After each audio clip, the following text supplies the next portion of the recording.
All right, so welcome to the Coach Show. I'm Chuck Banks. This is Sir Isaac Newton. Here in just a few moments, we're going to bring on our guest and the co-host for tonight's. It's season 6, episode 7. We got a special treat for you. He's a been a friend of mine and a confidant, somebody I've looked up to for years and years, and he always ended up on my freaking schedule anywhere I went. And it's going to be Cornell's head coach, Curt Ritchie, and we'll bring him on in just a second. We got a couple of announcements. With me having that mini stroke on, let's see, Tuesday of last week. We're going to have some co-hosts and things until I feel like I'm like at 100% and all that sort of stuff. So, and on Thursday night, we are going to be broadcasting the Fort or Fairfield Fort Madison matches, and we're going to have Colton Vermazen and Diego Lozano is going to come on and co-host, and I'm going to be kind of behind the scenes, and I'm excited about that. I am feeling better and better and stronger each and every day, and there's nothing like our community that's doing that sort of stuff. But I do want to talk about the Sportsman of the Week, Dog Pound Sportsman of the Week, and he attained 43% of the vote. There was a lot of people that voted. It's going to be Riker Peters. I don't know whether or not Isaac, that Riker had his grandmother and his mother and his dad like clicking voting like nonstop or what, but this kid killed it this week. So congratulations to Riker Peters. We also have an Isaac Newton Award. Isaac, it's all yours. So this week's gonna be a double one. To the only other managers for sports teams for basketball girls, that's gonna be Megan Curtis and Savannah Sissel. I always see them working when I'm walking water by, and considering they're the only other managers officially of the winter sports. That's awesome, man. So the Isaac Newton Award. We appreciate you, Isaac. I'm going to pull you off into the parking lot. I'm going to bring the other dudes on, and we're going to start it away. Love you, buddy. Thank you. Sounds good.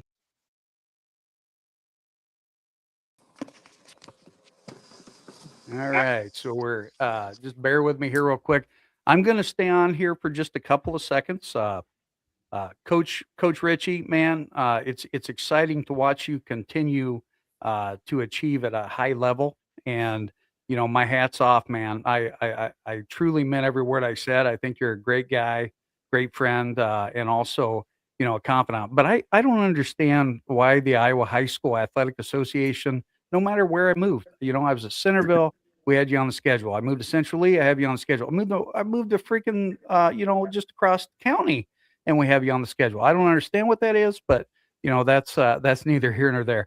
Coach, tell these guys and our listeners, because we've got a lot of new listeners. Tell these guys where you got started. And Dee Dee, Ben, I'm going to be out here for a little while, but I'll be here to watch. All right. First of all, thanks for having me, Chuck. It's great to see you guys again. I'm glad you guys are still doing this. Everybody's lucky to have you guys still be plugging away at this and just bringing some good things to your guys' area. It's awesome. So, yeah. So my first coaching job, 1989, I went back and helped my old high school coach, Tim Carson, English Valley's high school, and unfortunately, ironically, we after the first game that year, we upset Sigourney, who I think was ranked number 1 or number 2 in the state week 1. And after the game that weekend, Labor Day weekend, coach had a heart attack and passed away. So it changed my thinking. I was just going to kind of come in and just kind of be in the background and just kind of have fun with this thing and kind of hang out with some of my old teammates, that kind of thing. To all of a sudden, you're thrown into a little different situation than you expected, and had to really step up and deal with something that probably hadn't planned for. Anyway, we got through that year, and the next year they hired a guy named Tom Wilson, who became a fourth grade teacher at English Valley's high school, or English Valley schools that year, and Tom and I became worked together in the same building, both Tide Elementary School. Both I was his assistant coach, and then Tom in 1990. two, I believe, went on to Wilton High School, and then I took over at English Valleys, and became our lifelong relationship and friendship, I guess, from there on with Tom. And somebody that's just kind of crazy how you can have kind of like you guys down there, one connection can just it's probably somebody his wife would tell you I talk to him multiple times a day. I don't know if that's true, but it's probably at least once a day for sure. But anyway, stayed there till 2000 through 2000. 2001 moved over to Williamsburg High School, stayed there till 2024, and then decided to at this young age, decided it's time to try something different, and went to Cornell College to be the head football coach at Cornell College in Mount Vernon, and just finished year one, and super excited. We have you coaches get this, but tomorrow's the start of winter conditioning for us. So I'm excited to have that first meeting and get things going where it really matters in the off season. Awesome. Yeah, man. How lucky was English Valleys to have not just you, but you had Coach Wilson on there. Holy smokes, that's awesome. All right. So I want to ask, was college always a goal of yours, or is this something for some reason? Fry, you got me? I got you. Okay. We'll wait for Coach. Are you able to hear me? Yes, I Gotcha. can hear you, Chuck. Okay. Try one more time, Derek. You got me, Coach? I can't. All right. So here's what I'll do. I'm gonna unplug the mic, or the listening device, and we'll see. I'm not 100% sure. What I would do, guy, Ben Fry. let's see. Can you hear Ben Fry? Go ahead, Ben. Coach, can you hear me at all? No, it appears I can only hear you, Chuck. That's one of the strangest things ever. Let me see if you're muted. Not muted. Ben and Coach Doherty, why don't you guys leave the studio and then try to come back? Got it. We'll try to do that. All right. So I'll kind of keep us going. Let's see. Derek's question was it was kind of college focused. In all of your career, did was coaching college always going to be something that was on your plate? Oh yeah, I think it definitely was for sure. It's something that kind of kept coming up, kept becoming a possibility. Different people would come and ask. Is something I think that always interested me. I'd always listen. In the end, my wife and I would always decide that Williamsburg and Williamsburg High School is where we were going to be. That's where we wanted to raise our kids, where we wanted to have for a family, wanted them to call this place home, and so we never did it. And then as all my kids are out of the house now, our youngest is 21. We have four kids, and just seemed like it was the time was right to go give this a go. All right, Ben. I'm going to have you give us a sound check, and we're going to see if he can hear you. Can you hear me now? Anything? I can't hear you now, Chuck. Uh-oh. Okay. Can you hear Ben? Can you hear me? Doesn't sound like it. Boy, this is it's kind of a strange night so far. Yeah. All right. Let's see here. Curt, do you want to try to go back out and then try to log back in, and we'll see if it's better? Okay, so he left. I don't know, man. Ben, is it the Russians? I don't know. Holy smokes, man. All right, so there's Curt. Yeah, sorry, I can hear you again. I couldn't hear you there for a minute. It works. Ben, go ahead and talk. Yeah, can you hear me now? Yeah, you bet. Oh, there we go. Perfect. I'm here to tell you, boys, that Southeast Iowa interwebs are not that great. But Derek, he did answer your first question, so you're going to have to go to question 2. All right. Can you hear me now, Coach? Yeah, I can hear you guys great. I thought Chuck was just trying to basically, try to steal the spotlight from you guys. Chuck was joking who's going to be the funny guy tonight. And I think he's with us. Jokes It's on us, always I me. guess. Yes, sir. Yeah, jokes on us. Yeah. So, Coach, I missed your answer there on if college was always the goal, but it does lead me into the next question. So, was it always the goal? Yeah, In short, definitely. I think it was, and always in the back of the mind. I told Chuck on my answer. I just something that came up several times. Back from like their mid 2005, 6, 7 in that area was probably the first opportunity I had to go do it. Um, anyway, we just always as we'd look at I have some college roommates and friends that went into college coaching, and I'd watch their life compared to mine, and they had some really good up years where they were doing awesome. Then they'd have these years moving their family all over the country, and we just never really don't like change that much, and didn't really want that for our family. So just kind of stuck. Knew where we wanted to be home, and that was at Williamsburg here, and they're all here. So I guess it worked out. that's awesome. So, I can't imagine how many opportunities you've had to go a lot of different places. What made Cornell feel like, hey, this is the place when you went on your visit and stepped on campus?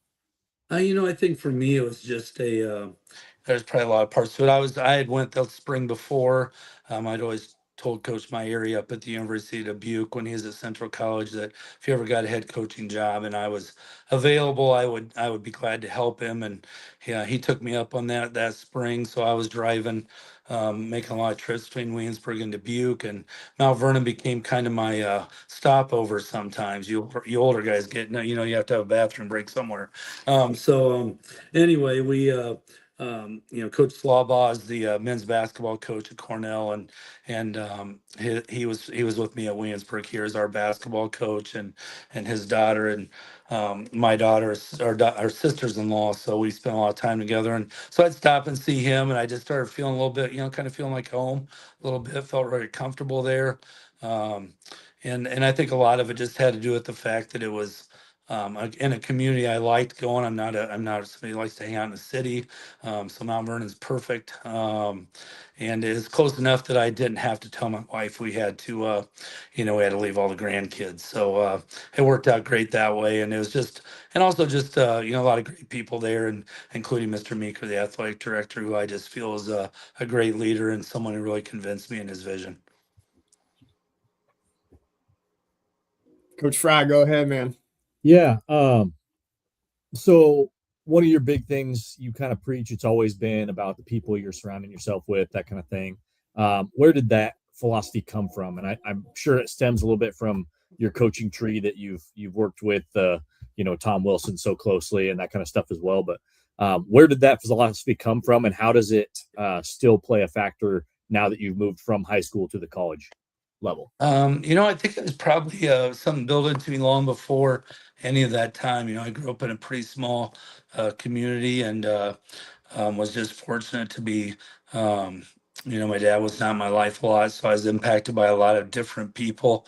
Made me realize real quickly that, the people around you can make a huge difference in your life, and I had a lot of people who definitely stepped up to the plate for me. So I think that helped me want to be that for somebody else, for sure. And then I was just fortunate enough to just have, just people around me for a long time. So how it's carried over to college, people ask me all the time, what was the biggest differences? And for me, it was just exactly that. I think I probably didn't do a very good job of I knew how fortunate I was to have the staff around me for all those years. I had, this 13, 14 assistants, 5 of them were with me before I came to Williamsburg.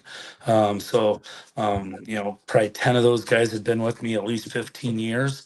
Probably didn't plan enough for that going into the season. Not having any of those guys with me and understanding that how much time I needed to take to coach the coaches. Even before I could just take these guys that were, just wonderful teachers and educators and people, and knew exactly what I wanted. I could say this day we're installing this, and they get together, do their thing with their position groups. They come together, and it looked just like I envisioned and planned. And this year, that definitely was found out that just doesn't just happen overnight. So took a little time to get that going for sure. But makes you realize how important those people you are surround yourself with for sure. It's a team game, and so is the coaching part of it.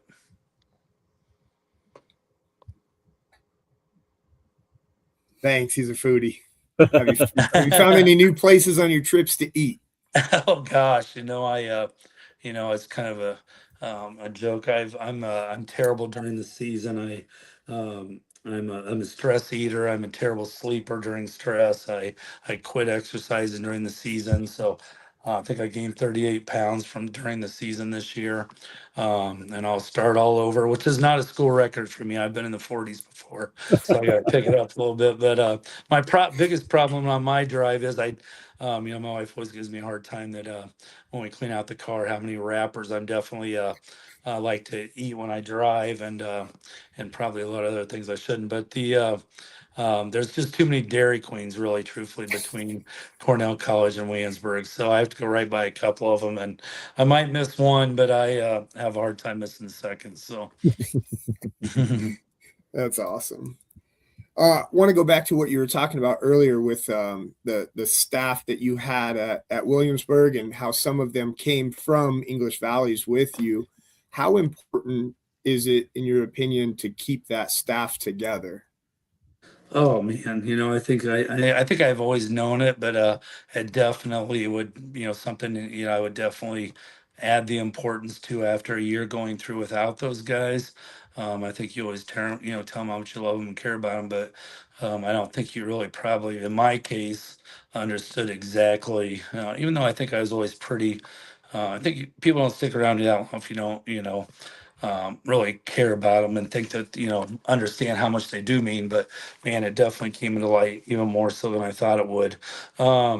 So yeah, I think it's real important just to have that continuity and over time, and you see it with you see it in programs that are successful for sure. Look at Indiana; those coordinators have been with Coach Signetti for forever, and it shows. I think that where you move to and where you take your what you're doing to probably doesn't as matter as just keeping that same teaching philosophy and what you're teaching and expectations, and yeah, I think you can bring in a few new guys. I think we always try to do that at Williams. We always try to bring in some good young guys, guys that played 4 year, guys that are just getting into it.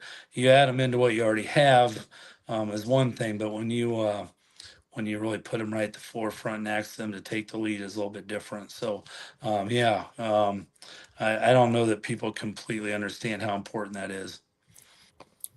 For sure. Okay, so in your 25 years, you had 23 different playoff appearances. Okay, um, that's not luck. That's not, that's the culture. That's everything that you're doing in your program as a coach and as a whole staff.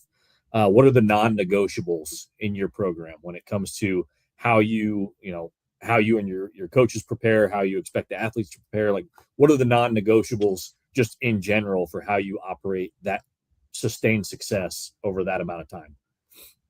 Yeah, I think that I think that is true. I think that we always talk about a couple things that anybody could um, I hadn't come from a lot of winning programs growing up. It was programs that English Valley is a good example that once every however many years you'd have that group that everybody dreamed of was going to be the group, right? And I remember being just arrogant enough to think that I could change that and we could win every year by just doing things right.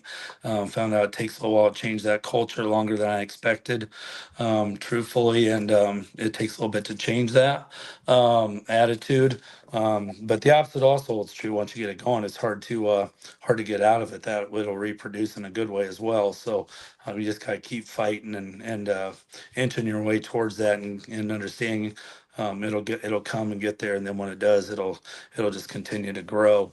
Non-negotiables, I think for me is just that you've got to understand that this isn't an accidental thing. You got to take the first step to start and decide you are going to purposely make a change. And everything might not be perfectly in line the way you want it when you do that, but you got to start, right? You got to start to, um, that's going to be my message tomorrow, is that, you know, do we wish that we had this? Do we wish that we had that? Yeah, we do. But the main thing is we got to get started, and we got to work on getting a little bit better each and every day, better than we are yesterday and the day before, and all those things, you know. And so I think that, you know, the big thing is I think the non-negotiables are, you got to understand, you got to first of all hold yourself accountable, and then you got to find a way to start leading and holding others accountable. That's awesome. Got a parent question here. So we've got an awesome kid that's going to be a senior, and he loves football and wants to play at the next level, and try to get college coaches in front of these guys all the time and ask them this exact question. For her question, as a coach, what advice would you give to the parents and how best to support their kid in the recruiting process? You know, I think that, you know, I've found it really depends a lot on the family. You know, I found some families that are exactly that. They're a family and it's a family decision. And that's probably the way you need to approach it. Other kids are used to just, they go do their football thing, and they'll find the right path. I think the best advice I can give is just to, just support. We all know that it's, as coaches, you guys, I'm sure you guys see it too. It is frustrating for me. The college recruiting thing was very frustrating. You'd have a kid who you thought really was capable of doing some things. You knew he wanted to go do some things. You didn't feel like you could get him the opportunities you would like him to have. Sometimes you would take a little personal, like you could do some more. And I think that got harder and harder at the end here. I think it's, as we all see it with NIL and limited rosters and all that, it gets harder and harder. I think a kid trying to get recruited now might be as difficult as it's ever been at the upper levels, for sure. I remember trying to convince everybody in the world that Caden Weegan is going to be a good football player, when he left Williamsburg, and I couldn't find, anybody that would hardly take him. And, Lord knows since then I've had a lot of calls saying we should have taken that kid. But I think my biggest thing, just tell them to stay involved with it, make sure they understand that, find the best place for, I always told our guys, go to a place that if you, everybody wants to, the dream, right? Everybody wants to dream, go play for the Hawkeyes, go play this and that. And I would never tell somebody not to pursue their dreams. Every time, my son-in-law, Austin Blythe, I'd go to his games in the NFL, and they'd stay now starting for whoever, and they'd have him up on the video board run out into the field. Every time I'd think, holy mackerel, he's really doing this. So I'm not saying not to dream, no, not to dream big, to, do whatever. I just tell them, I just find ways to help them stay grounded in those day-to-day things. Be a good person, be a good teammate, be someone who, is best at everything they do. Those are the habits that are going to really translate into whether you make it and continue to succeed in college or not. And in the end, and go to a place that, if you do everything you possibly can do to the best of your ability, you have a chance to get out there and compete at some point. I think that's the key, right? We'd have guys that you knew they were going probably to a place that they do everything they could. You knew they would. That's who they were. But you just didn't know if they'd ever get the opportunity. And, sometimes that happens. I got to throw out there, I had to jump in, and I apologize, co-hosts, but whoever said Wetchen wasn't good are idiots. All right, that's all I had. Yeah, that kid's unreal. How many of them were there? There were brothers, right? The Weegens? Yeah, there's three of the boys. There's three in that family. The last one's a senior this year. There's some cousins in there too that makes it look, like it's a little bit bigger. But yeah, there's three of those boys. They all are, they can all run a little bit better than most people. And nobody said Weegan was bad. They just said he wasn't, he's too short or he's too this, not that fast. It was just all those other reasons, right? Absolutely. Just to follow up on that question for the kids, what is your advice for them being recruited? I know like Twitter or X is a big one we're always on our kids about having their huddle highlights done and posting them out there. But as a college coach, right? Because they hear from us all the time. We're telling them to do that, and they're like, yeah, whatever. As a college coach, what are you looking at? How are you finding kids? What advice would you have for them?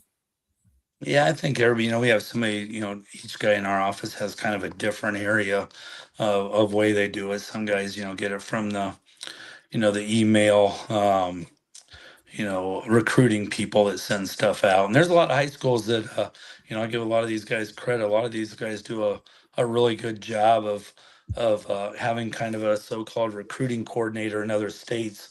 And they do a really good job, I won't say hounding, but getting information out, and they fight really hard for their kids. So I'm glad that they do that.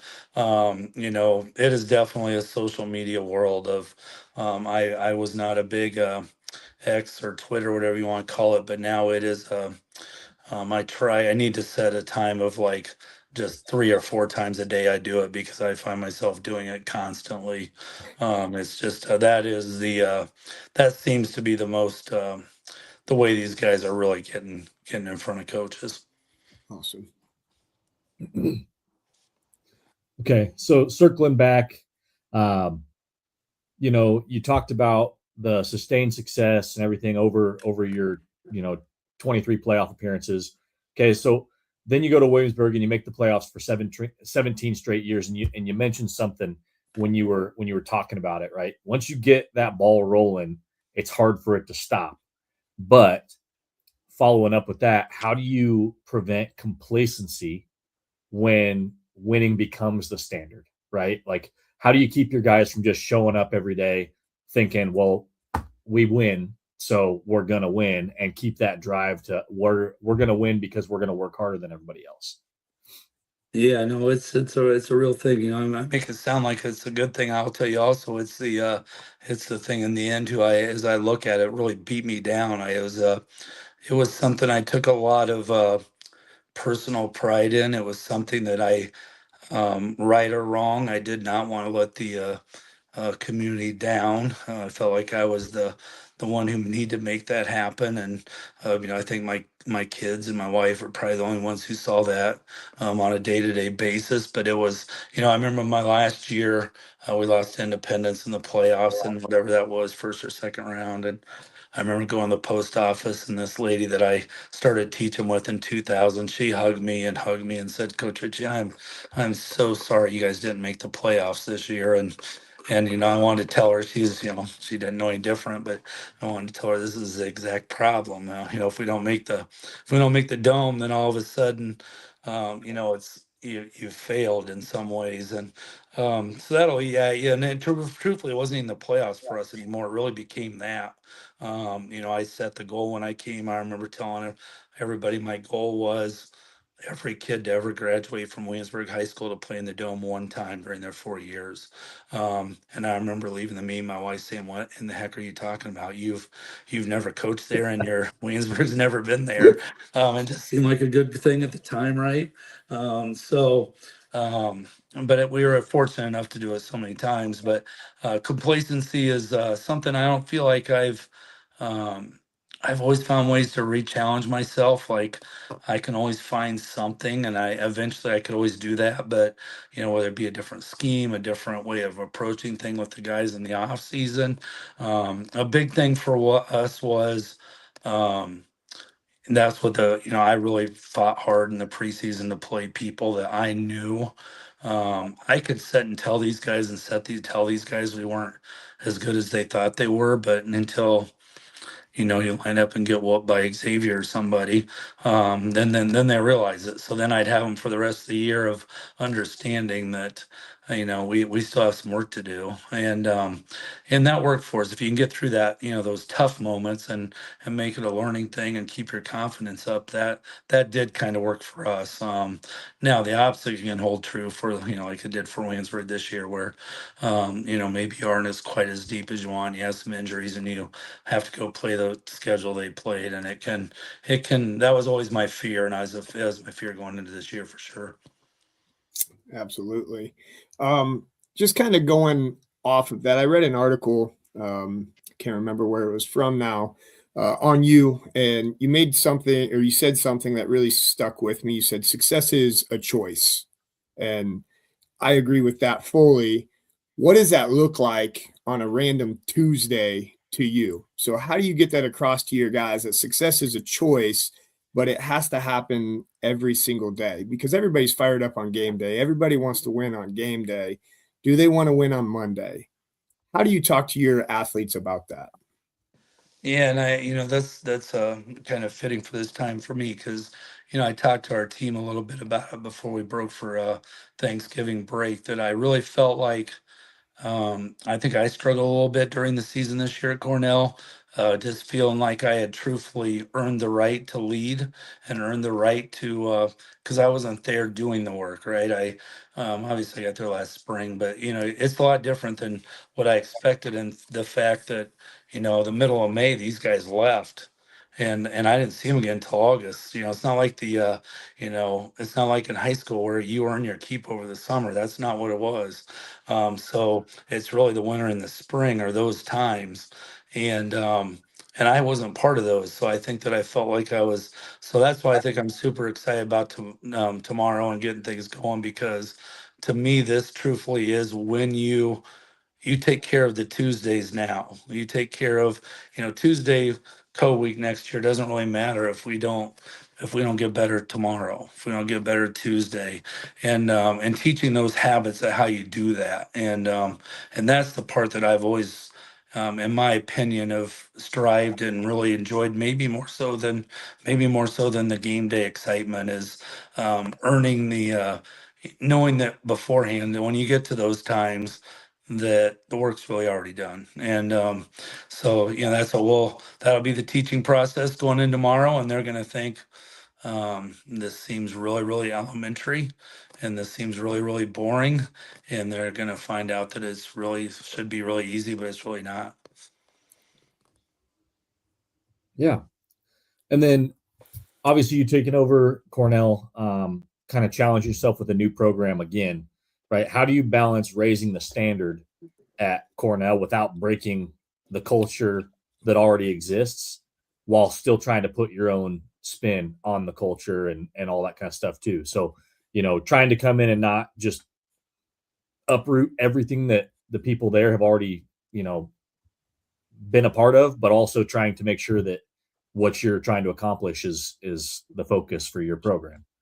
Yeah, no, I think that's so something too. I've thought about that a lot and reflected a lot about that. I think I probably, again, erred a little too much on the side of I tend to be very, very respectful, and I'll never probably ever. I was probably erred on that side. I probably should have just came in and said more so that I really don't care what was done before, and this is what it's going to be. This is what if we continue to do what's always been done, no disrespect to anybody, then we're a 500 football team and are below 500, and that's what they've learned to accept and what they are. So until you make some change, to think you're going to get something different is completely, you know it's just not very smart. So you've got to understand that things do need to change, and that doesn't isn't disrespect to anybody. It's just that yeah, you can either continue to get what you've always gotten, or you can make a change and try to do something different. And that's where we're at. I don't think anybody's ever met me that doesn't understand. I know people have worked really, really hard at it, and they've done their best with it. And what I see happening is probably not what anybody envisioned or wanted, but I'm assuming it's better than when they got there. Um, and we just got to we've got to make our own way and do our own thing and not be afraid to go against what's always been done. It's awesome. Want to switch gears here a little bit just about development. So probably my truest passion is physiology of exercise, the weight room stuff. How do you keep that the priority and the focus, even with high school kids, college kids, when we live in such a results driven world and all they care about is the outcomes, but we know that the outcomes come from the process. How do you keep them in that developmental mindset? I think that it's just that. I think, our guys will, they're going to get an actual scorecard that they're going to score the card themselves each and every day. They'll go over that at the position coach. The strength and conditioning part, I think, is always where it's always been for us as high school people. It's where you can make the fastest and biggest difference. It's where you learn the toughness and commitment part of it. Um, and then you go to college and you're not really in charge of any of that, nor are you allowed to be, because you probably could be coach because you've got a certification, but by rule, I'm not even supposed to be in there because I don't. So, um, you know, um, so it's you got to find other ways to trust those people, but also show them how to grow in those areas. As far as to me, I take it on the other things, which I always have, is the little things that go with that. I think, you know, every guy in America, there's, every program in America has kids that are going to the weight room and working. For us, it becomes the other things like, are you taking care of the sleep? Are you taking care of the diet? Are you taking care of the water intake? Are you doing that when nobody really cares? When you leave, that's a big thing for us. We left in May, and I felt really, really good about where we were after spring ball. And then I saw my team on August 11th and realized we didn't understand that you had to be that person even when you weren't, nobody was making you be that person. So it wasn't a habit yet. It wasn't who we were. Um it was um it was just we spent 2 months not being that, and it cost you at the end. You gotta, especially Division 3 athletics, you find out how committed you are, because there is a lot of time where it's just you you know, deciding who you're going to be. So, which I think is awesome. That's really what life is and everything anyway. So that's not, yeah, that's where we got to get to, is understanding that. And I think that is something that we can all do, because it's something we can carry over to every part of our life. If you learn how to do that, I think that's what education is to me, in a simple way, is, helping kids understand how to take these skills. We tell our guys, we're going to make you, when you come to Cornell, we want to make you a better person. We want to make you a better student. We want to make you a better player. And if we have to err in one of those areas, hopefully it's on the player's side. We gotta find ways to help you grow in all areas of your life, and that'll carry over to the field eventually. For sure. Okay. Um, so culture, leadership, all that kind of stuff. You've been a teacher, an AD, a transportation director, a coach. Um, you know, I'm currently an AD and a coach. Like, how do those roles for you shape you as a leader? One, for your football program, but two, just like you brought up, being that guy for the community and that guy for the kids and that guy for like, how does doing all those, wearing all those hats that many of us coaches do, how does that shape you as a leader? Because I think sometimes as a coach, you know, you can bang your head against the wall, but like you said, like, you got to stick to the process, whatever, and it wears you down and takes years off your life. But there's a reason why we all do it. So how do taking on all these roles as coaches, ads, transportation, mentors, whatever, how does that shape you as a leader, then translate to the student athletes and what they can do moving forward after they've gone through your program?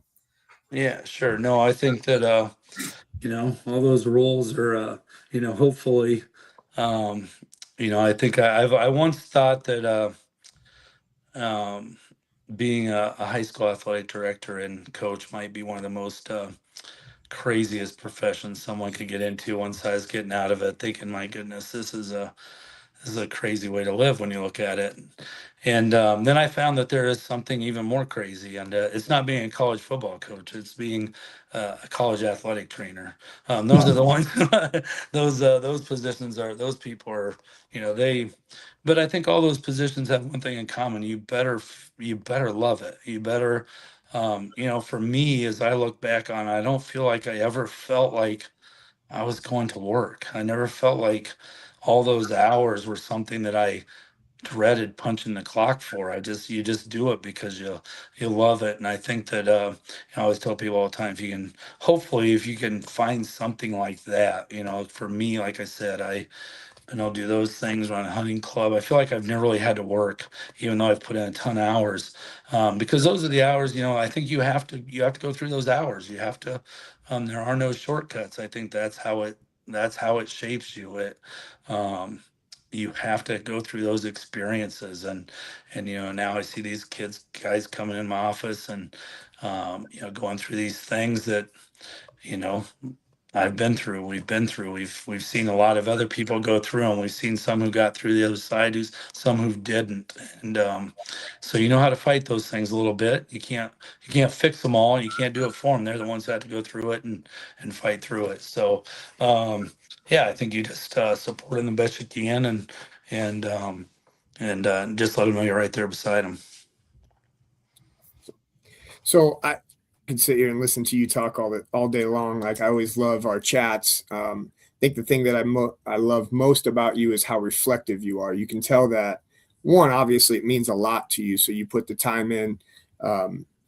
If you could go back 30 years and talk to your young self about coaching and everything that you know now, what would that conversation be like?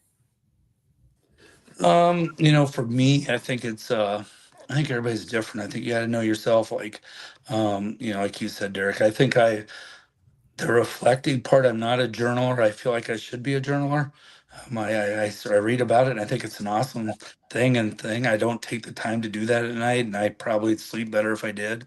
Sometimes I get up at like 2:30 and do it, and I do get back to sleep. So I should probably just do it before I go to bed and get it done. But I'm in the opposite. I'm someone who definitely probably, knowing myself, I probably I'm a worrier. I'm always someone who's reflecting and constantly probably over the top, more so than I should be worried about others. And I think that's what I tell myself, just to be more confident and believe and understanding that that is your biggest strength. But it's also something that you can't question and worry about. You got to just ride with it and be there for people, and take it even another step, and even just really step out and know that's who you are, and just love it and support it, because that's really the things I have felt that I've done well, and relationship I've build are just that ones where I've not been afraid to just step out and yeah, dig in a little bit deeper, I guess. Yeah. Okay. So staying with reflection, in your 32 years, what's been the hardest season you've had as a head coach? Oh, jeez. The first one was terrible. My first year as a head coach, I think we were 1-8. So that was rough. Man, I don't know. I think truthfully, I think the last one in Williamsburg might have been the hardest. Um, because I think I knew in my heart that it was time. Um, and I also felt like I didn't do a very good job of dealing with some of those underlying things that we're talking about, as far as um, holding people accountable to the standard and fighting for it. I felt like I didn't deal with it early in the year, and that got us at the end, and I knew it was a problem. So that one probably eats at me the most. To me, it's just because it didn't go out the way I wanted. Not because of the winner losing, but just lost, just because the year before when we won it, I don't know that I really did it anymore. That was the easiest year, probably. I just, those guys took care of problems before I knew there was problems, and that's when you've got the right people. Um, Man, I don't know. This year was hard for sure. I'm not gonna lie. Um, it was hard, but it was also just maybe the most rewarding to just feel like you're learning something new every day and getting a chance to grow and challenge. I like challenge, even though I'm not a big hoorah rah. It definitely drives me more than I probably realize. Man, I don't. But as far as just picking one year that was the hardest, I can pick some losses that were hard, probably, for sure, but yeah, probably more so than wins. But yeah. Okay. Awesome. So I think that this question is really fitting, because you had all of the success leading up to this decision to go to the college level. So you built a phenomenal program where winning was the standard, and then you take this new job. So you've probably thought a lot about it. You're actually in the trenches right now doing it. What advice would you give to a coach who's trying to rebuild a program? I think the biggest advice I give is what I'm trying to give myself right now is that it doesn't have to be anything big. I think that we all want to, even though we know it's not what it is, we want like some big it is really just truthfully understanding the standard and just the little fights for that every day, just the commitment to those little things and not letting those slip. I think that's what I would tell you is just have a real good grasp on what you want it to be, and just fight for that every day. I think that and don't feel like you have to do it alone. I think that's the biggest thing in this profession. As we all said here, is that when I was giving my Hall of Fame speech and I was looking around that room, it really hit me. Um, and even in the dome, when that guy, I still have the announcer. I don't even know the announcer's name in the dome. I should, but I've got his name, and we all know him here, right? It's special. It's special.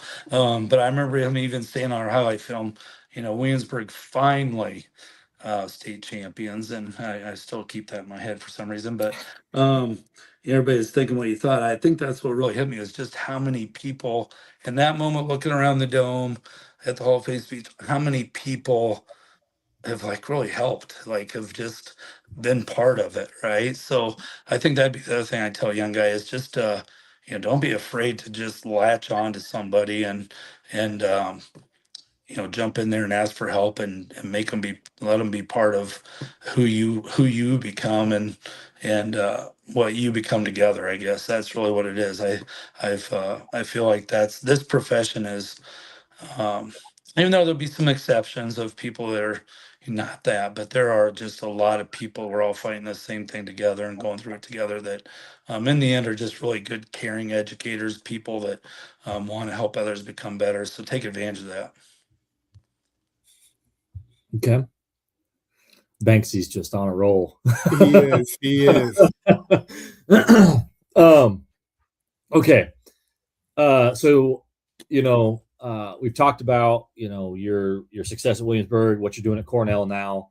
Hopefully you'll have some more of these guys in the future, but, with your time at Williamsburg, you've coached All-Americans and NFL players. Like, what separates the great ones from every other guy that walks in to play?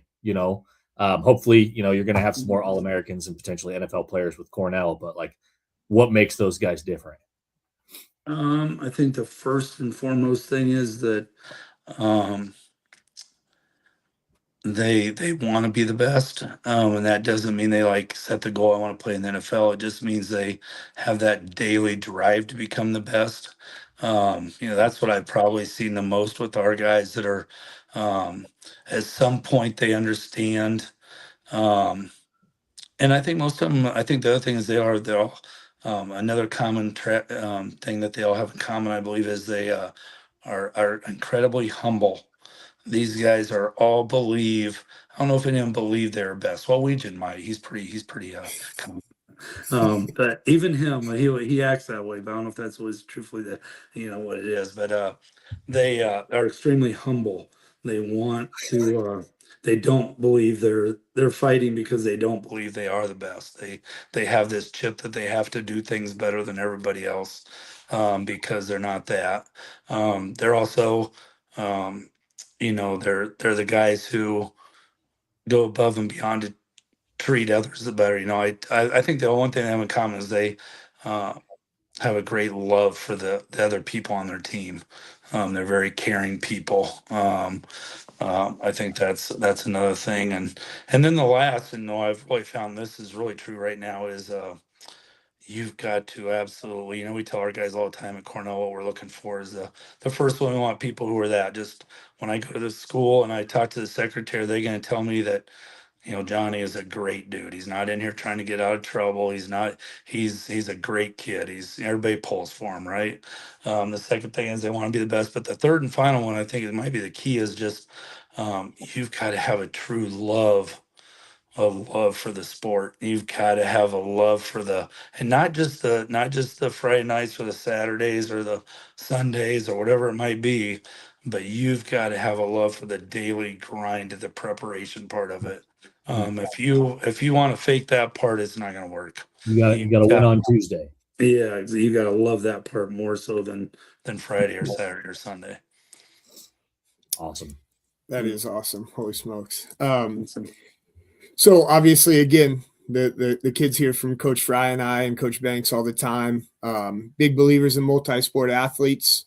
Think that that's a really important thing. You were in the high school world. Now you're in the college world. What is your stance on that, on multiple sport athletes? What do you think about being a multi-sport athlete?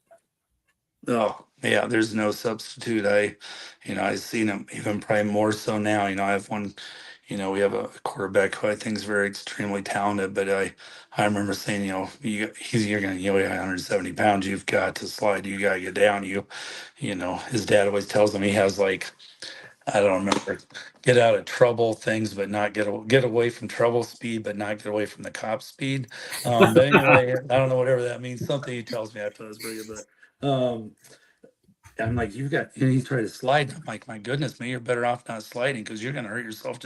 I'm like, just do like you did in Little League. I'm like, he's like, Coach, I've never done another sport. Like, this is it. Like, I've done all hockey and then this. I'm like, oh my goodness. So, I think that in my opinion, one of our best players at Cornell is an 8-man kid who is just that. He's an amazing athlete because he has done everything. Like I always say, I'd take him to I'll bet he can win darts. I'll bet he can win pool. I'll bet he can win bags. This kid's just he's just one of those guys, right? He's just, he does all things. So no, I think, and not only just that, just that way your ability to learn something that is not your strength. But no, you gotta, yeah, for sure. That's probably more so. And I think that's one thing I do believe that it happens better in Iowa than as I've traveled all around, seeing other places. There's a lot more. I think it helps maybe in recruiting purposes for some of these kids from other states when they just focus on one thing. And we've seen that around the state of Iowa, obviously, and kids who just play travel ball in one certain sport and all that. But that doesn't mean that it may get them there, but I don't know that they are going to. I'm anxious, I have a couple of things and, people in mind specifically right now that I'm anxious to see how they do when they actually get there because I think eventually there's this catch up time of having to learn something new in a different environment. And I think that being out in different sports will allow you to do that a little bit. But I think some sports definitely have a lot more specialization, helps them maybe get recruited a little bit more. But I don't know that it's going to take them where they need to be once they get there. Yeah, I think it's kind of cool because we always use Race Heitman. I think that kid is phenomenal. I mean, one of the best football players I've ever been able to witness. And we always talk to our guys about, he's obviously a stud at football. He was a stud at basketball. He beat us in football. He beat us in basketball. He's a state champ in track. And then I hear that probably growing up, his number one sport was baseball. That's the one that he was best at. And he tore his elbow up. And I tell our guys all the time, like he has a favorite and he has one that's probably his least favorite, but he's a competitor. So even in his least favorite one, man, he's working and he's trying to win at everything that he does. Would you agree with that? Oh yeah, no, I think that what you just said about competitors, the key. I think it's not really just going out for the other sports. I would tell our guys, look, if you're not going to go out for some in the winter, then you're going to have to be in working out with me.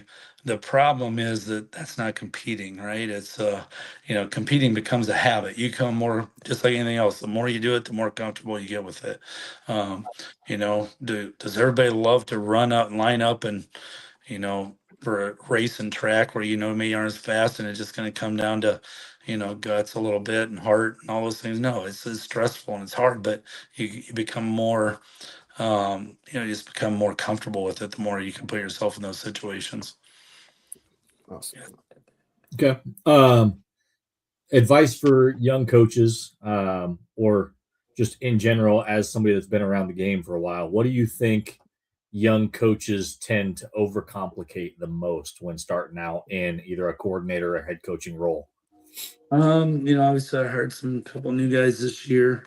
The thing I learned probably are just the things I didn't do a very good job of working with them when they started. Is that it's amazing to me when you still come down to the first one is it is a relationship business. This is um, it is that. It's not, these guys don't care how much you know. They want to know how much you care, just like the old adage of that. But I think it definitely came to the forefront for me. The guys I saw struggle, they thought they were just going to come in now. They have the title of being this and that, and don't understand. You still got to earn the right, and you've got to show you care about someone. You got to build a relationship before you can really push them to the limit you want to push them. So I think that's the first and foremost. That don't All that other stuff's not going to matter if you don't take care of that part of it. You've got to build a relationship. You got to care about these guys, and you cannot fake it.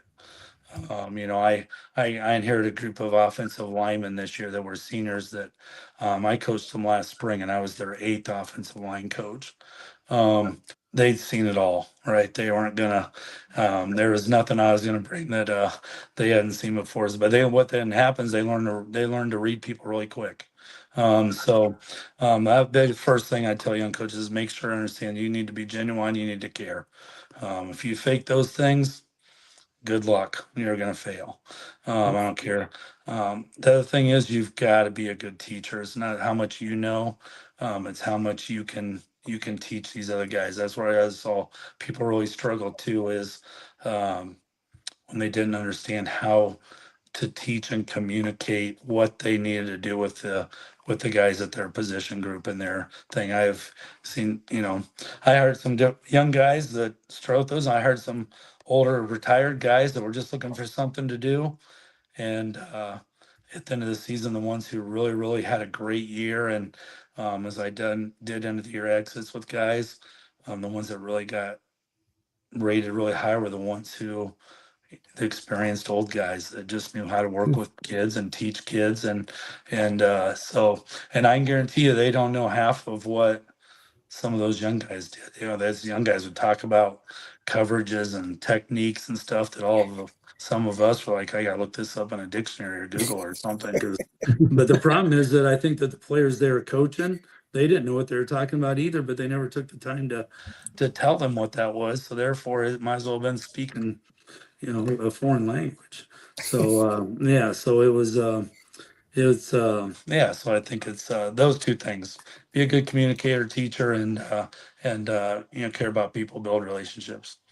Now we're getting down to the nitty gritty, but I do have a question that I wanted to ask. Obviously, there's going to be players out there that you're going to go visit and parents. Curt, how are you going to sell yourself at the dinner table with someone? Hey, like if you were to do like let's say a 2-minute segment Mhm. with a kid, because we know that we have to reel them in fast in today's day and age. Yeah. What's going to be your spill? Why Cornell and why with Coach Ritchie? Yeah, no, I think that there's a whole presentation we go to that our kids could probably already tell you, and I have some of our guys that have committed already doing their best impersonation of me and what that is exactly. But it's going to be pretty genuine and pretty. I always got accused of doing plenty of recruiting before, so um, the difference is that I'm really struggling with right now is that kids coming to Williamsburg, it was established, right? And it was again, it was going to happen. You knew however many percent of the time you were going to win. And we got to get to that point. That's the part you got to get to, right? But you got to be about something else, and that is the things that lead to that. That we are going to care about you and develop you more than you are going to be more than a number here than anywhere else you can go. Well, gentlemen, we've kind of hit the pinnacle tonight. Curt, do you have any special shout outs? Oh man, no, I'm just so excited you guys are doing this. And I think that again, I'm about genuine people, and so you guys are some of the best of it. And I think my shout outs just be the guys that you guys are out there doing it, because I'll tell you what, um, I've seen the good, the bad, and the ugly of high school coaching these last years. So I just very thankful for you guys and the coaches we have around the state that are doing things right. And I know you don't always get the credits, and you guys go through a tough year, and people always want to see the other things, but um, in the end, people, you'll be fine because you guys are doing the right stuff. So I guess that'd be my shout out, is really just yeah, keep fighting the battle, and keep continuing to be great. And I wish you guys nothing but the best.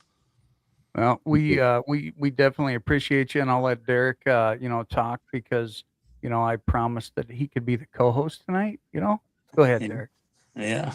No, my shout out goes to Coach Ritchie. One of the things, I cannot thank you enough for all of the times that you're always willing to have conversations with me. And I was telling somebody earlier, I said, one of the coolest moments of my life, you were speaking at a clinic and I was walking out, I was leaving, and you waved me down. I even did the look around my shoulders. He waving me down. I went over there and he said, "Hey, how are the Bloodhounds going to be this year?" And I remember leaving thinking, holy shit, he knows who I am.